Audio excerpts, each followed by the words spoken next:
नमस्कार दर्शक बंधु आपण समस्त को मो चैनल को बहुत बहुत स्वागत। आपण मैंने तो वीडियोर कैप्शन देखिकी जानी ही सारी कि मु आज बनैबी आलू मेथी कषा। ताहले चलतु आरंभ करवा। गैस रे कड़े गरम करिकी कड़े रे टिके सोरिष तेल पकेबे। सोरिष तेल रे जीरा पकेबे। जीरा टिके फुटी आसले से कंचा लंका काटिकी रखिथिबा रसुण आउ काटिकी रखिथिबा पियाज पकेदेबे। 2-3 मिनिट आपण पियाजटा को भलसे कषिबे जेमती पियाजर टिके कंचा बास्नाटा पळेबो आउ पियाजर रंग भी टिके परिवर्तन हो जिवो।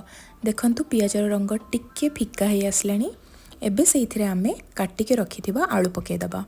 आलूर साइज बेसी बड़ कि बेसी छोट करेनि जमती आम डालमारे आलू पकाउे से सैज्र ही आलू पकेबा। आलू टिके समय भाजी होगला परे से गोटे चामच काटिके रखिथिबा अदा आउ सुखिला लंका पकेदबा। कंचा लंका सहित सुखिला लंका भी ए स्टेप्रे पकेयापी जम्मा भूलिबेनी कहीं तार टेस्ट आउ तार बास्नाटा बहुत भल आसे सुखिला लंका पकेले। तापर से टमाटो लुण हलदी गुंड और कश्मीरी लंका गुंड पकईकि भलसे मिसईदबा।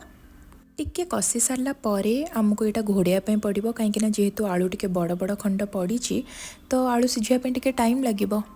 5 मिनिट पर खोलिके देखिए आलू भलसे सीझी जाइए। एबे से धनिया गुंड आधा स्पून धनिया गुंड पकईकि पुणी थे मिसेबे। आलू मसला रेडी से काटिके रखिथिबा मेथी साग पकईदेबे। ता सहित गोटे चामच गरम मसला भी पकेबे। पकेला परे मसला सहित मेथी साग को भलसे मिसईदेबे। मेथी साग मसला सहित भलसे कषि होगला परे लास्ट को से गोटे स्पून आमचूर पाउडर पकेबे जोटा कि पूरा पूरी ऑप्शनल।